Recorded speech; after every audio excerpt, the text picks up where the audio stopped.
Hi പ്രിയ കൂട്ടുകാരെ, ഷീജാസ് ബ്ലോഗ്സിലേക്ക് എല്ലാവർക്കും സുസ്വാഗതം. ഇന്ന് നമ്മൾ തയ്യാറാക്കുന്നത് healthy and tasty variety oats omelette. പെട്ടെന്ന് തയ്യാറാക്കാൻ പറ്റുന്നതാണ്. ഒരു 2-3 മിനിറ്റിൻ്റെ താമസമേ വരൂ നമ്മൾ ഈ ഹെൽത്തി ആയിട്ടുള്ള ഈ ഓംലെറ്റ് തയ്യാറാക്കുന്നതിന്. നമുക്ക് രാവിലെ ധൃതി പിടിച്ച് നമ്മൾ ഡ്യൂട്ടിക്ക് പോകുന്നവർക്ക് പെട്ടെന്ന് തയ്യാറാക്കി കഴിച്ചിട്ട് പോകാവുന്നതാണ്. എന്തൊക്കെ ഇൻഗ്രീഡിയൻസ് ആണ് വേണ്ടതെന്ന് നോക്കാം. നമുക്ക് അധികം സാധനങ്ങളൊന്നും വേണ്ട. നോക്കൂ, നമുക്ക് വേണ്ടത് ഒരു 3 സ്പൂണ് ഓട്സ് വേണം, ഒരു എഗ്ഗ്, ഒരു ലേശം ഇഞ്ചി, പിന്നെ ഒരു സവാളയുടെ പകുതി, കുറച്ച് കറി ലീവ്സ് വേണം, പിന്നെ ഒരു പച്ചമുളക്, ഒരു ക്യാരറ്റ്. ഈ ക്യാരറ്റ് നന്നായിട്ട് ഗ്രേറ്റ് ചെയ്തെടുത്തു, സവാള നന്നായിട്ട് ചോപ്പ് ചെയ്തു, അതേപോലെ പച്ചമുളക്, കറിവേപ്പില ഇതെല്ലാം നന്നായിട്ട് ചോപ്പ് ചെയ്ത് വെച്ചിട്ടുണ്ട്. ഇഞ്ചി നന്നായിട്ട് ചോപ്പ് ചെയ്തിട്ടുണ്ട്. അതിലേക്ക് നമുക്ക് എഗ്ഗ് ആഡ് ചെയ്ത് കൊടുക്കാം. എഗ്ഗ് ആഡ് ചെയ്ത് ഓട്സും ആഡ് ചെയ്ത് എല്ലാം നന്നായിട്ടൊന്ന് മിക്സ് ചെയ്തെടുത്തതിന് ശേഷം നമുക്ക് നന്നായിട്ടൊന്ന് മിക്സ് ചെയ്തെടുക്കാം. അത് മുട്ട അതിന് ആവശ്യത്തിനുള്ള സോൾട്ട് ചേർത്തു, ഒരു ഹാഫ് ടീസ്പൂണാണ്. അതിൻ്റെ കൂടെ കുറച്ച് പെപ്പർ പൗഡർ കൂടി ആഡ് ചെയ്തിട്ടുണ്ട്.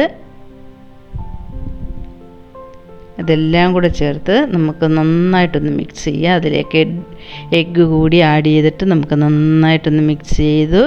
ഇനി പാൻ ചൂടാകട്ടെ, അതിലേക്ക് അല്പം ഗീ തൂവി കൊടുക്കാം. ഗീ ഇങ്ങനെ അങ്ങോട്ട് ഒഴിച്ചു കൊടുക്കാം. അതിനുശേഷം നമുക്ക് ആ കൂട്ട് ഇതിലേക്ക് അങ്ങ് ഇട്ട് കൊടുക്കണം. ആ ഗീ എല്ലായിടത്തും ഒന്നാകട്ടെ. എന്നിട്ട് നമ്മൾ ഓട്സും എഗ്ഗും എല്ലാം കൂടെ നമ്മൾ മിക്സ് ചെയ്ത് വെച്ചിരിക്കുന്ന ആ ഒരു മിക്സ് നമുക്കിതിലേക്ക് തീരെ തിന്നായിട്ടൊന്നും വേണ്ട, എത്ര ഉണ്ടോ അത് ഒരുമിച്ച് നമുക്ക് ഇതിലേക്ക് തന്നെ ഇട്ടിട്ട് നമുക്ക് റെഡിയാക്കി എടുക്കാം. അതൊന്ന്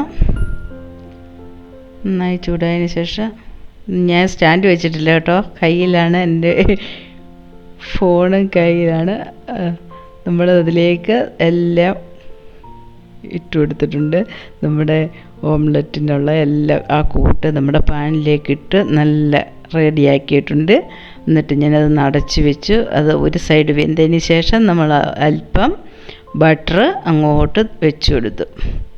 എൻ്റെ കണ്ണിരുന്ന കൂട്ടുണ്ടല്ലോ ആ ബട്ടർ ഇരുന്നത്, അതൊന്ന് മെൽറ്റായി വരട്ടെ. മെൽറ്റായി വന്നതിന് ശേഷം നമുക്ക് എല്ലായിടത്തും ഒന്ന് സ്പ്രെഡ് ചെയ്ത് കൊടുക്കാം. അതിനുശേഷം നമുക്കതൊന്ന് തിരിച്ചിടാം. ഓക്കെ, അപ്പോൾ ആ ഗീയും ബട്ടറും എഗ്ഗും എല്ലാം കൂടെ നോക്കൂ, നമ്മളത് തിരിച്ചിട്ട് കൊടുത്തിട്ടുണ്ട്. ആ ഒരു സൈഡും കൂടെ നന്നായിട്ട് മുരിഞ്ഞതിന് ശേഷം നമുക്ക് സെർവിങ് പ്ലേറ്റിലേക്ക് മാറ്റാം. ഈ ഒരു ഓംലെറ്റ് കഴിച്ചു കഴിഞ്ഞാൽ ഉച്ചവരെ നല്ല ഹെൽത്തി, നല്ല വയറൊക്കെ നല്ല ഫുള്ളായിട്ടിരുന്നോളൂ. അതുകൊണ്ട് ഡ്യൂട്ടിക്ക് പോകുന്നവരെല്ലാവരും ഒന്ന് ട്രൈ ചെയ്ത് നോക്കുക. അപ്പോൾ ഇനി അടുത്തൊരു വീഡിയോയുമായി വരും വരെ ഗുഡ് ബൈ. എല്ലാവരും ചാനലൊന്ന് സബ്സ്ക്രൈബ് ചെയ്യണേ, മറന്നു പോകല്ലേ. സബ്സ്ക്രൈബ് ചെയ്യുന്നു എന്ന് പറയുന്നത് നിങ്ങളൊരു വീഡിയോയുടെ ഫുള്ളൊന്ന് കണ്ടതിന് ശേഷം വേണം സബ്സ്ക്രൈബ് ചെയ്യാൻ, അല്ല എന്നുണ്ടെങ്കിൽ അതങ്ങ് സ്പാമായി പോകും. ഒരു 5 മിനിറ്റെങ്കിലും വീഡിയോ കണ്ടതിന് ശേഷം സബ്സ്ക്രൈബ് ചെയ്യുക, ലൈക്ക് ചെയ്യുക, കമൻറ്റ് ചെയ്യുക, ഷെയർ ചെയ്യുക, എല്ലാവരും പ്രോത്സാഹിപ്പിക്കുക. ഇനി നമുക്ക് പുതിയൊരു വീഡിയോയുമായി വീണ്ടും സന്ധിക്കും വരെ വണക്കം.